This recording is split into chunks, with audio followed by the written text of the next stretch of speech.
Okay, good afternoon, everyone. My name is Alexander Ozawa. I am here on behalf of Senator Moriwaki, co-convener of the Kupuna Caucus. Representative Chun, who is the House co-convener, is unavailable at the moment, so we're just gonna go ahead and get started and give the reins to AARP Hawaii Director Kaylee E. Lopez to deliver a presentation on a Kupuna and disaster preparedness. Uh, Director Lopez, please take it away.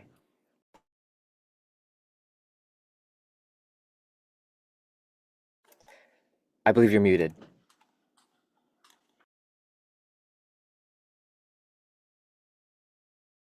Quick question. Are you going to share the slides or do you want me to?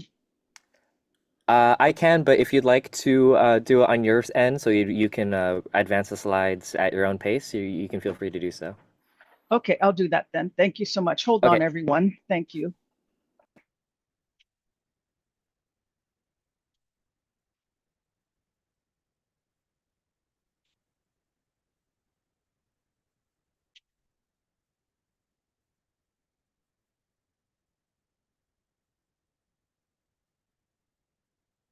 Okay, sorry. Just trying to figure out where to get started, folks.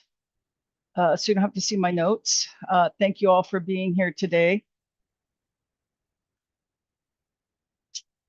Well, Go to your slideshow tab at the top. There you go. there you go. Thank you, Audrey. Always so helpful. Okay, everyone, can you see that? Perfect. So we appreciate Kelly, having you the have to opportunity. click from beginning. You have to click it from beginning. This is the beginning of my slide, I think. Right. Do you folks see Kupuna and natural disasters? I believe your Zoom is looking at a different window, so you might have to reshare your screen. Okay, I'm going to stop this one. Thank you, everybody. Appreciate your patience.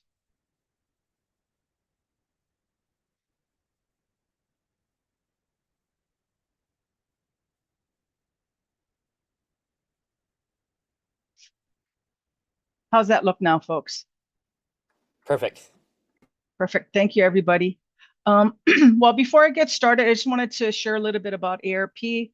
As an organization, we seek to have basically a society in which all people live with dignity and purpose to fulfill their goals and dreams. So our mission is to empower people to choose how they live as they age. And part of that is we aspire to provide resources to older adults. So again, really appreciate being asked to present to you all today. And again, especially the focus of the Kupuna Caucus in looking at issues that are important to older adults, for those who care for older adults. So one of the things is, if you folks don't already know, is when it comes to natural disasters, the vulnerability of kupuna and those with disabilities or mobility issues is very high. We want to encourage, kupuna and caregivers and those who care about kupuna to be prepared for a disaster. Some of the statistics show here and others that I'll be sharing with you, kupuna are very vulnerable in most all kinds of disasters. So here we look at Hurricane Ian in Florida in 2022. And as you can see, a large percentage, 81% of them were 60 and older. When you look at Hurricane Sandy that struck New York tri-state in 2012, a good majority, at least over half, were 65 and older. Again, this is showing your 60 to 65 as well. So the other issue that we're clear about is even in other disasters. So in Texas, the state health services said, people age 60 and older accounted for 60% of the 246 deaths that resulted from sub-zero temperatures, and that happened because of an extended statewide power outage in February of 2021. And then regrettably, the California campfires, also again, 71 out of 84 identified fatalities were age 60 and older. And then, I'll get to Lahaina, of course, that hits home, but folks might also. So Hurricane Katrina was 20 years ago. And uh, again, even after that, there's such a significant um, dearth of focus on kupuna during a disaster. So a good number, as we know, the tragedy for Lahaina was that at least 2/3 of the people who perished were 60 and older. And in Katrina, of those, a good portion, about half of the deaths there were people 75 and older, but they only represented 66% of the population. So one of the things that we're clear about is really there's so much more needed um, in Hawaii and elsewhere to prepare for and identify how best to have community members, families, state entities, county agencies prepare so much better for um, the disasters that can strike and will strike in various communities out throughout the state. We just saw the recent uh, Leeward Coast fire that was still tragic in that sense, not so much as volume, but just really being prepared for what can happen. So why are kupuna vulnerable? For various reasons, right? Mobility, health issues, social isolation. One of the things that is difficult is it does make it harder for them to get out of harm's way because of mobility issues. Kupuna are isolated. The other issue is that many kupuna really feel safe at home. The other is financial resources. It takes a lot to prepare your home and ready your home for a disaster, whether it's also getting supplies pre disaster or even being able to relocate to somewhere else after a disaster. There's cost related to that, and we saw that as a challenge. So, and that's the same issue for families with lower incomes and individuals with lower income, is the cost related to preparing for and being ready in during and after a disaster. And then there's those people who don't want to leave their pets. That's an issue. The other thing is um, not having emergency or technology gap. Things that we can sometimes see is not everyone is going to get or does get the emergency text messages when a disaster is likely to occur in a particular community. So we would definitely encourage people to, as an example, not only sign up for text message disaster text messages with the emergency management or your county emergency management, but not just for where you live, but for the area in which your loved one resides, so that you're able to get those types of text messages. Again, kupuna may not be the ones that can or are able to receive those messages. So it's just pretty much trying to think through what are the issues that can come up during an emergency and the degree to which people perhaps get flustered and aren't as aware of what will happen. And again, especially if you have someone who's caregiving for someone with dementia, there's extra care and various remedies or things you have to put in place and make sure you have help when it comes to an emergency. So just different things to be able to address that. And then last thing, also, I'll just pause on a general issue. Audrey, if you can check for me, I'm not able to see the chat. So if there are questions as I move along, I'm going to try to move along quickly because I want to be able to save time for us to discuss this issue and hear what folks are thinking. So, one of the things we've known for decades is that kupuna are the most vulnerable in a disaster, but there seems to be a lack of urgency in preventing kupuna deaths. Again, yes, people are sensitive and aware of it. So what we saw in the state's final report on the Lahaina fires notes the high number of kupuna who died in the fire, but there were no specific recommendations on how to reduce kupuna fatalities. So yes, they identified the fact that people passed, where they were, how that happened. But again, the recommendations were very general and non-age or disability specific. So that's a concern and one we hope, again, I'll address a little bit later why we appreciate the resolution that was passed by the House and the Senate. I'm going to tell you just a little bit real quickly about some of what AARP has been doing, but encourage folks to take advantage of some of the resources, whether it's with AARP or elsewhere. AARP worked with FEMA to develop a disaster resiliency toolkit. This is meant for community leaders, government officials to work with communities, to have communities develop their own plans. When a disaster strikes, communities are the ones who gather around, round up, and begin helping neighbors and in those immediate hours during and or after. But again, that's not planned enough or structured in a very purposeful way. So it's kind of happens as it happens. So this tool is to help people really begin looking at what does that mean. And again, it doesn't have to be the entire community. It could be the building people live in, you know, a condominium unit. It could be your apartment. It could be you and the, you know, a few houses in your neighborhood. It's the issue is there is getting people to start developing plans. One of the things that, as an example, if you're not familiar with Hau'ula and Manoa, have community organizations that have been looking at this and developing these points on their own.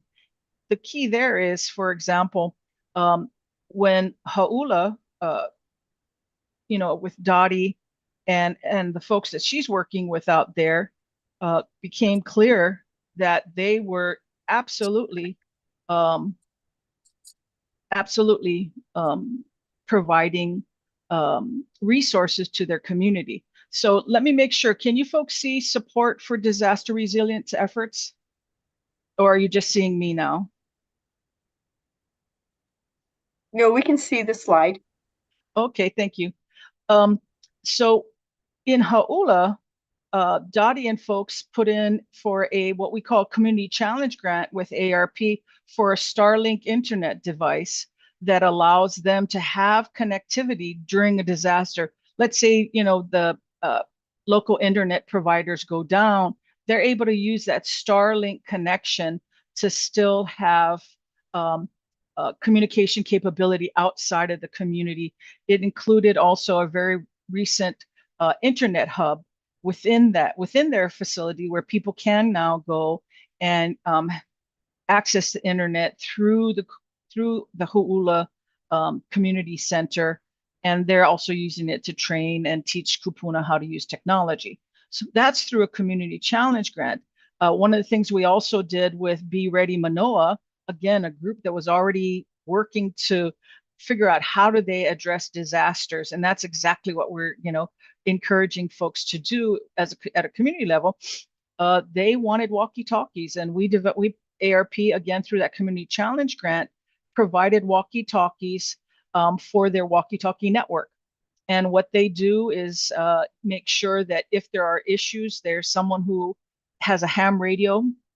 That person can communicate outside of the Manoa area, and they use the walkie-talkies to check in and have, you know, kind of captains for areas so that they're aware of what are some of the disaster needs and issues. Again, if regular communications are out and not available, they're able to use these walkie-talkies and that ham radio. So both are looking at how do we have communications outside of our communities when there's a disaster. I think the important thing here, especially for this group to think about, is, you know, how can maybe the legislature incentivize more communities to do these types of things, you know, and or the counties. what can be done to incentivize communities to develop these types of efforts.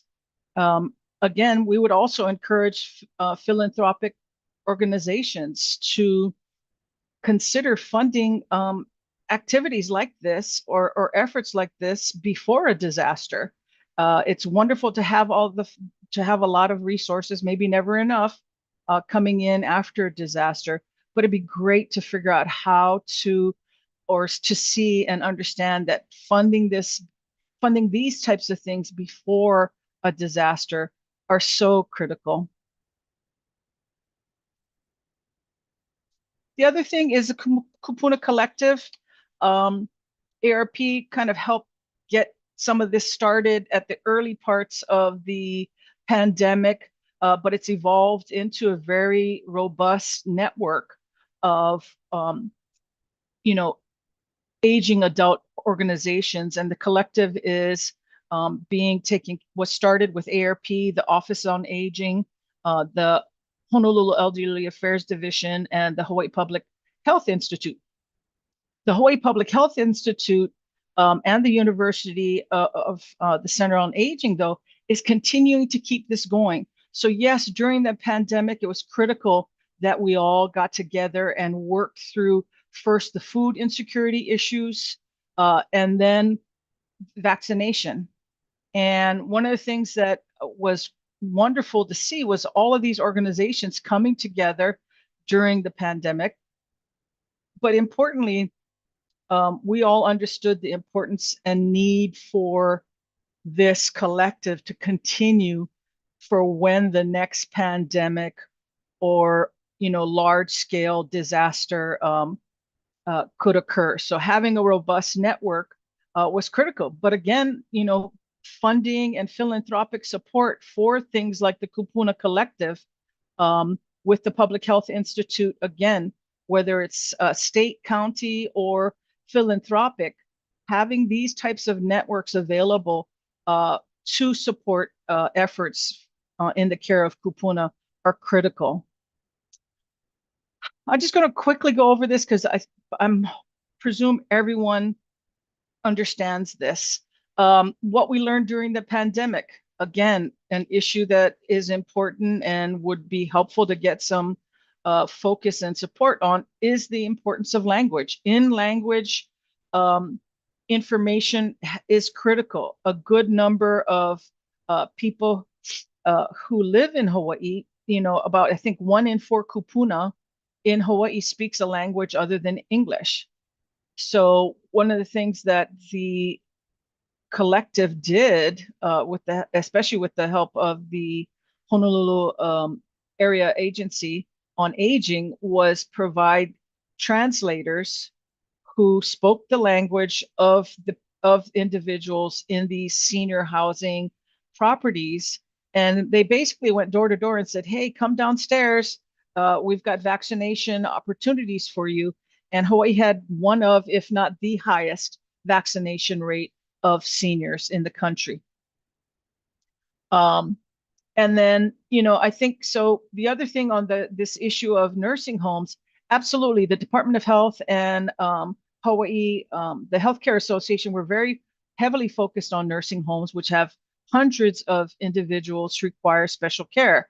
One of the things that was a challenge, though, is during the pandemic, is the adult residential care homes and community care and foster family care homes care for twice as many individuals. They just happen to be in a home setting. So AARP and others did a great deal to work with the collective to make sure these operators were able to gain access to PPE as well as be a priority for vaccination for their residents, as well as provide COVID prevention and care for these care homes, because much of the guidance was really at a CMS, a large nursing facility level, which didn't apply or easily translate to what it meant to care for people in these care homes.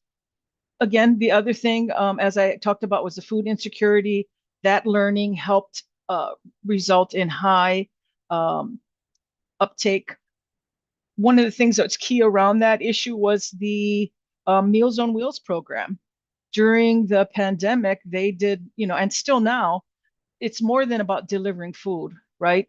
It's providing that network or link to the outside world for many of these kupunas. So they were critical, vital for in-person communications uh, throughout the pandemic. So again, looking at those types of programs, and again, philanthropic or legislative or county-based funding to support these critical programs. Again, during a disaster, again, COVID was a slow moving disaster. Most any other natural disaster out there is going to come at us pretty hard and quick. And the last one is crisis standards of care. The only reason I bring this up is it was developed as part of the COVID issue, but the plan that was finalized does apply to every type of disaster, and it really focuses on how limited medical resources and care are going to be rationed when the need far outstrips what's available. So making sure that the community and people are aware of this plan, we believe is critical, and it's still not clear that it's been publicly released in any kind of way. What we're doing, I'll just go over this nationally. Again, I'll go quick through. So Virgin Islands was able to pass legislation that ensures that there's a special team within their emergency management group that's focused specifically on the needs of older adults and those who are disabled. Versus, again, Haima here in Hawaii, large focus on everyone. The issue is in the Virgin Islands, after all was Hurricane Irma, Maria, and Harvey, they just were getting hit. They understood the need for this. Louisiana passed a law after Hurricane Katrina that requires independent senior housing facilities to have a disaster preparedness plan, and that they have to practice it. And then there's this national effort that AARP is engaged in trying to, again, get a commission that focuses on this on a federal level as it relates to disasters, as it relates to kupuna and those with disabilities. Again, I'm moving quickly because I want to be able to have time for discussion. So one of the things that we're doing locally is, unlike Louisiana, although we would want to pass legislation that required independent senior housing properties to have plans, and maybe that's still possible. One of the things we're doing in the interim is we worked with a disaster preparedness group to create a template for independent senior housing properties here in Hawaii using HUD's multi-unit emergency plan that HUD had. They looked at it, worked with Hawaii and stakeholders. So beginning in August, we're going to be doing county-focused training for those property managers so that they can work with their residents and the template to create plans for their properties, and again, give them best practices around how to, do annual practices, issues of updating the plan and creating all of that. So we're looking to do that again, starting in August. We're going to start with Kauai, Maui, Hawaii, and then we're coming to Honolulu next. So Derek and folks have been eager to see that move forward. And then the last thing is just thank you to the House and Senate for passing the House Concurrent Resolution 37 and Senate Concurrent Resolution 22. We do believe, similar to what the Virgin Islands did, if not create a unit within Haima, have Haima take a look at, what is critical and what kind of work is needed to specifically meet the needs of kupuna. And for our purposes, we've reached out to the new fire marshal in the hopes that she would be interested in meeting with us and others, and maybe the Kupuna Collective, to begin talking about what are the specific unique needs in the state as it relates to emergency preparedness and disaster preparedness for Kupuna, and again, also those with disabilities. So with that, I'm wrapping it up. Sorry if I moved too quickly. We can definitely make the slides available, and happy to entertain questions and such. So let me know, Audrey or anyone, if I went too fast, what more you'd like to talk about as relates to disaster preparedness, especially for our very vulnerable kupuna and those with disabilities. Elizabeth? Hi, thank you so much for your Aloha. talk. Aloha, that was wonderful. I'm a physician. I'm on faculty at JABSOM, and I help to coordinate the Climate Change and Health Working Group, which is a relatively new organization. But I have a very specific question. Does AARP, or do you know in our state, are there any ways for kapuna who are on a lot of medications to get that emergency 2-week supply? We all know about the go bag and how you're supposed to have those medications, but it's very difficult, especially if patients are on medications that are controlled or injections or, all of that. And I know with there's emergency preparedness, that's after the fact. But if we are trying to prepare patients to be ready to go with medications, is there anything that helps providers skirt around this insurance issue so that kupuna don't have to be extra stressed once they've successfully fleed a disaster or a hurricane and have those medications available?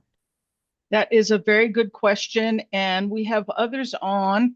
I'm not going to call you out, so jump on in, folks, that might have the answer on bypassing.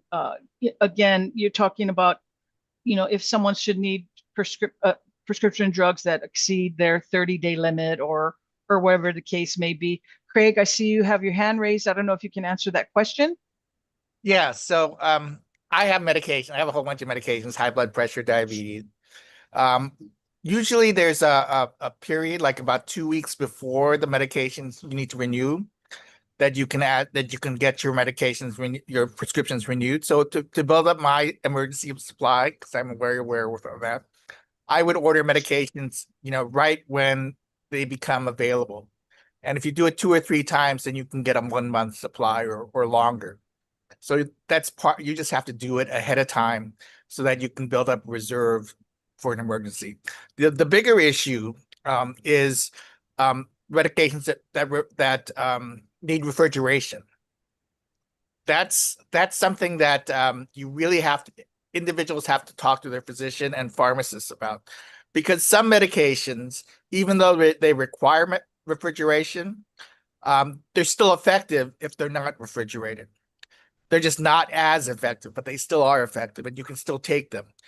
But those are individual medication things. And people have to know that if they have medications that require refrigeration, they need to check with their physician and pharmacist to figure out if they can take them or what they need to do if there's an emergency where there's no refrigeration. Thank you. And Elizabeth, where I appreciate that question is what we can also do is within our AARP's area of specialty, and disaster is one of those. We can also put out a inquiry about whether other states have identified other best practices. I'm hearing what Craig's saying. Not everyone's going to be as good and diligent as Craig, although I would recommend it for most people, or at least the caregivers of those kupuna. But I'd actually also entertain, unless Jack, that's not your kuleana, entertain a conversation with HMSA Kaiser and the Healthcare Association of Hawaii. I would be happy to join in that with you. Okay, to talk about, hey, is this a consideration? I would imagine they can see what that looks like across the country as well, and if they're aware of similar types of things. So I have it on my list. And Elizabeth, my email address is klopez@aarp.org. If you can just shoot me an email, if we're actually able to coordinate something, I can make sure you're included. Thank you. Thank you, everyone. Thank you, Craig. Yeah. Audrey, any questions in the chat? I saw something from John McDermott, and I think it was relating to how do you sign up for those alert text notification. And there was something that was linked right after that by Craig, and I'm not sure if that's the link that you can use to sign up for that. That link actually did work. I did just sign up. Oh, Yep. awesome. Thank you. Yeah, that's the Everbridge. So if you folks see that in the link, if there's a way through your resources to get word out to caregivers and Kupuna, that notification works really well. I live somehow it also can know where you're at and send you the message for where if there's emergencies in and around you. But I think you can also identify a location. Like in my case, my mother lives in Nanakuli, did live in Nanakuli. She's passed, but I'd want to get notices about that Nanakuli as well, not just for where I'm at. Yeah, and that website actually includes more than I thought because it also has traffic alerts. It has water main breaks. So, when you're driving, you want to know which road to avoid. So that's really, really helpful. I had one quick question about the ESL population, English as a second language, because we have a lot of folks in Hawaii where English is not their second language. They don't speak any English at all. And most of our care homes and foster homes are, Filipino, and so the substitute caregiver may be from the Philippines, where maybe they only speak Ilocano or Visayan, something like that. But how do we get this information to that community? Like, for instance, HMSA doctors, Kaiser doctors, people who work with folks who don't speak English and they're bilingual, so they can give this kind of literature to them. We have Chinese Lutheran churches, we have Korean Catholic churches, different houses of worship that speak other languages. There's a couple of radio stations that are in other languages. So, people who don't know English don't even know that this exists. Great point. I think from I can speak from AARP's perspective. We'd like to be able to help get the word out to folks. And I think this is really a great example of an item for the Kupuna Collective. But what I also appreciate that you're bringing up, John, is that many care givers and or recipients absolutely do go, hopefully, see their doctor regularly, and that might be a resource. Having had the experience of trying to have it where doctors have to give out information, it can be challenging. But again, I'm going to tap both Jack and Hilton for that one, and see if there's a way somewhere to go on that. So thank you. Hi, this is Judy from Catholic Charities. Hi, Judy. Hi.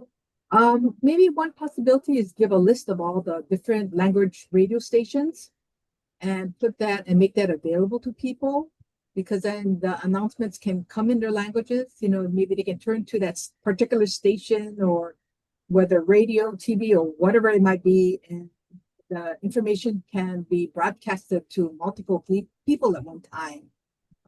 I think at one time, when the power was down, maybe certain stations, they went down. So they went to their cohort, who was a different station, and they shared the broadcasting network, and they shared, that time, and also the languages that was provided at that time as well, too.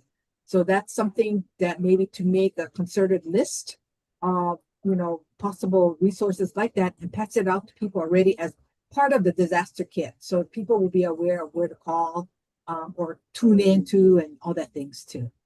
Thank you. I like your thinking on that, Judy. And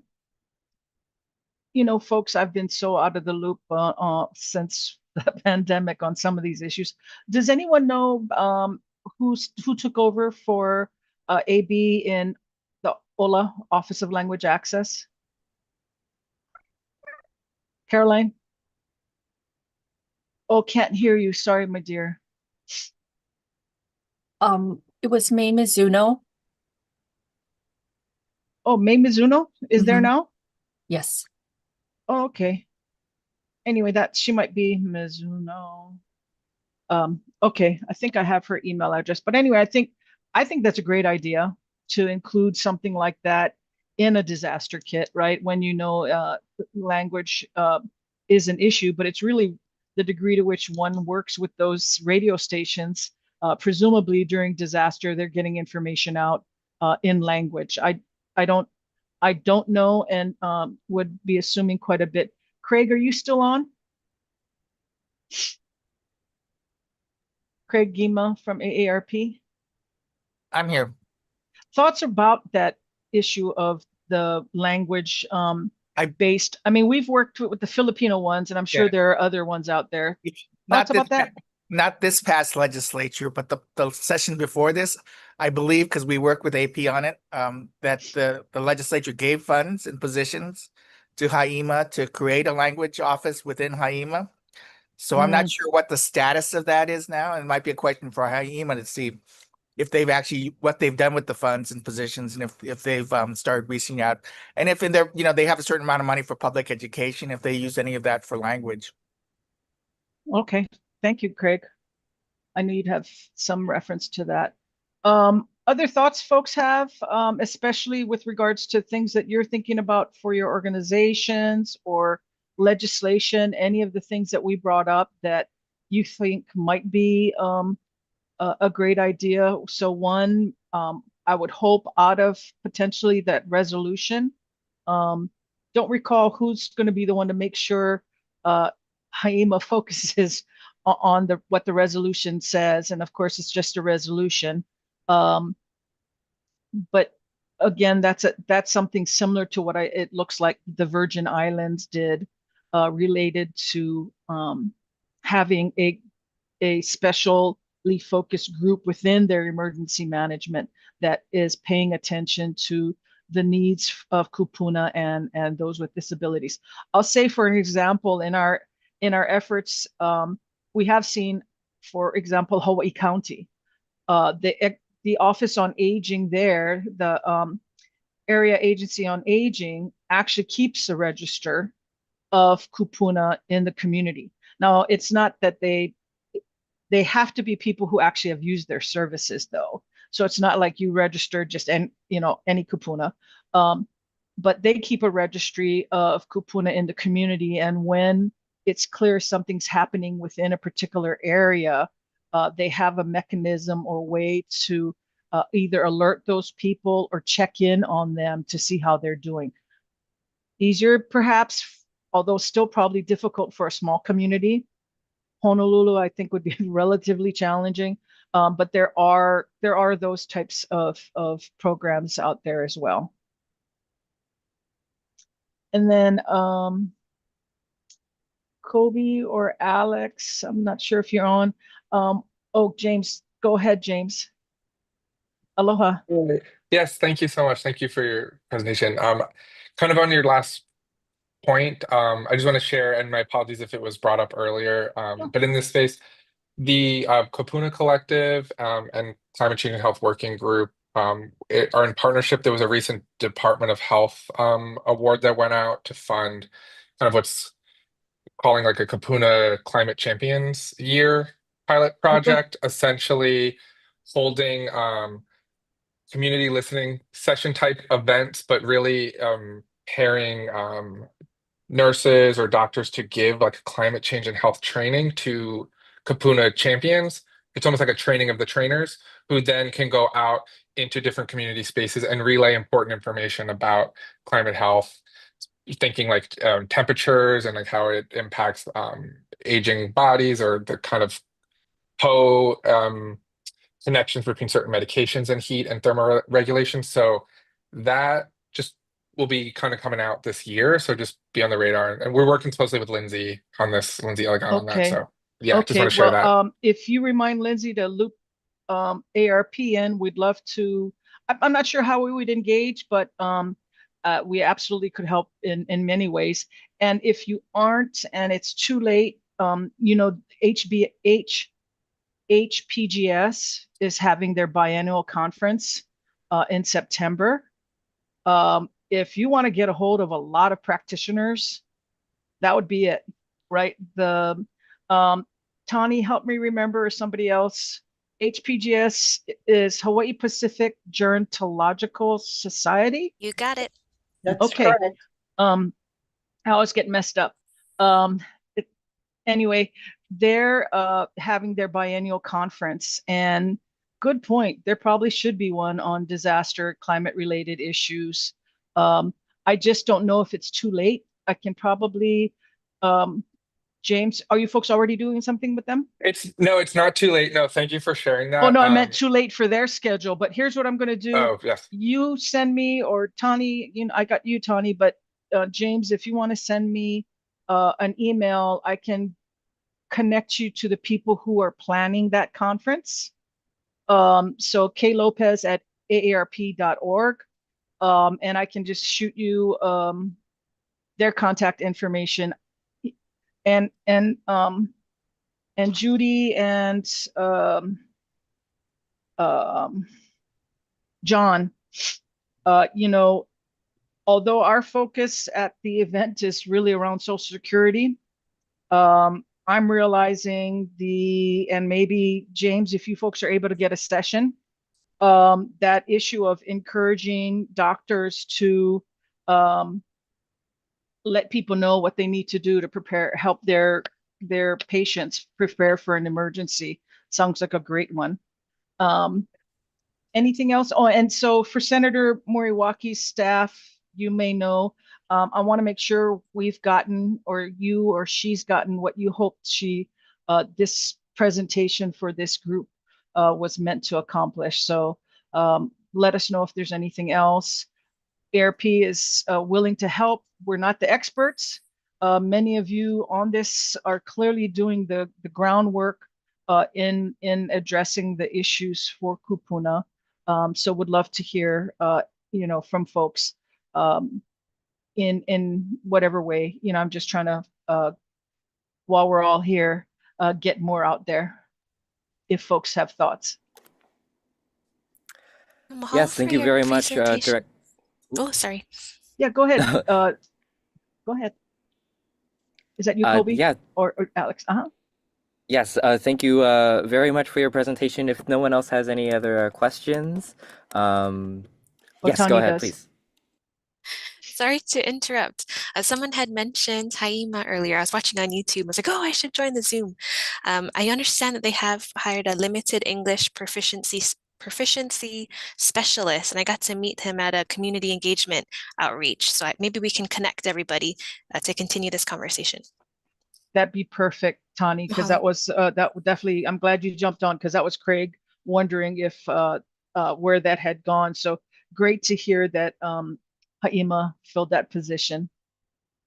Thank you. And any other questions or comments? People want to jump in? Because if not, Jack, did you have something? You look excited about something. You're muted though. No wonder I couldn't break in. Yeah. Yeah. So we're working some innovation in Kupuna Health at SHPTA with our Kupuna Advisory Council and with a variety of other people, and clearly need to work closely with EOA and those of you that are here on this project. But one thing that it's apparent to us is we're looking at the AHEAD grant, for example, and talking about expanding primary care access and looking at where there are opportunities for improving healthcare, but also saving money that we're wasting. It's really in the Kupuna area where the big ticket items are possible. And if you think about in our state, the Kupuna that are living in rural areas and are on Medicare, but not Medicaid, which is the majority of our Kupuna, they don't have home services really. I mean, Caroline reaches out and does a lot of things, and there's other people with no budget, a very small budget compared to what the need is. And we have Catholic Charities, and we have things that all of you here contribute to that are all positive, and there are lots of great things happening. But from a systematic view, looking at the whole state, saying how do we systematically keep people well at home, and avoid there's a lot to do there. So I'm looking at it would not this isn't the time to try to drill in, but looking at using telemedicine connections, and where we don't have community health workers and nurses assistants and others to really be frontline, let's use volunteers to be frontline. They should be vetted, they should be get some training, they should have some oversight to help them do what they're doing well. They don't need to be clinicians. They need to be kind of almost like companion friends who are watching for us to see when things aren't going right. So, but the more we talk about this, we discover it's happening everywhere in places that you wouldn't expect. There's Hui o Haula, 50 kupuna themselves. They're mostly retired healthcare workers who are out taking care of hundreds of people from Haleiwa all the way to Kaneohe almost. They know where they are. They know when they're taking food. They're doing deliveries. And there's no money. They're just doing it. I mean, and so when you see something this beautiful, and then there's Project Dana and things that are that have been around for a while. There's a lot of this stuff, but anyhow, I'm looking at it because we aren't going to have the number of healthcare workers we need to reach out and help folks. So we're going to have to think innovatively about what that system is, and we can use some of the ahead money to be innovative. If we want to focus on what do we need to know, what do we need some kind of pilot project to tell us what we need to know to get to the next step. So I just want to tell you we're doing that and Cool. thinking about it because it's obviously near and dear to everybody on this call. Thank you. Alex, Alex, right? Yeah, sure. I'll turn it back over to you. I'm making like it's my meeting. Well, we want to thank you very much for your excellent presentation and fielding all of those questions. If there are no other questions for Director Lopez and no other things that anybody wants to bring up to the caucus in general or any ideas that we want to share that we would like to discuss at a future Kupuna Caucus meeting, you can feel free to do so now. Otherwise, our next meeting is going to be on August 1st. We are expecting to hear from Dr. Kendi Ho from the Center on Aging at UH Manoa for the presentation. If there are any questions or anything you'd like to be brought up at that meeting, feel free to email me at a.ozawa@capital.hawaii.gov. And other than that, I'll check to see with Dustin from Rep. Chun's office if there's anything that they would like to share before the meeting is adjourned. No, we just, again, thank you to AARP. Representative Chun was supposed to be here to sort of preside, but some scheduling things came up. But we still, very much appreciate that you did your presentation. A lot of, for me listening, I think there was a lot of good information, and I'm probably going to share some of that with our constituents. So really appreciate it. Thought it was great. And we'll look forward to next month. Thank you. Okay, thank you very much. One quick one, because again, I'm going to take over your meeting. Okay. Just you all only in this room are lucky to find out, because the HPGS folks are still working it out. But a big plus for that HPGS conference is their keynote speaker is Professor Dukhan, who's a specialist in brain health and a neurologist. And he's going to be giving a presentation on brain health. Anyone working with Kupuna, definitely you want to go to that session. Thank you. Thank you very much for the tip. I'm done. Okay, perfect. Okay, if there's nothing else, I just want to thank everyone for coming, and we'll see you all on August 1st. Happy Aloha Friday.